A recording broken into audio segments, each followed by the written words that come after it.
don't give Penneys the satisfaction of giving them 15 cents because the bags are much cheaper than that, because this isn't a government tax, I don't think. So the money stays with Penneys, and wear their clothes as long as you can so they don't sell more than they need to. I think it's a bit of a distraction from Penneys. Okay, lots of shops are doing it.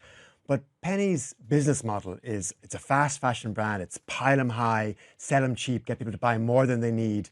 And here they are saying to the customers, you take responsibility for us looking a bit better by paying for the bags. I would prefer people to, I don't know, wear their Penneys clothes for as long as possible, not buy as much, and look more at how Penneys make their clothes, which is like only 3% of their clothes are fully circular or recyclable. They say 66% have recycled materials in them, but actually that's often plastic. So when you wash their clothes, it sheds microplastic into the atmosphere. So Chloe's could look more deeper down into their own business model than just charging customers for the bags. The business model that Penneys have, I'd be a lot more on board with this type of charge if they weren't importing so many of their clothes from Bangladesh, India, and the 407 factories supplying them in China.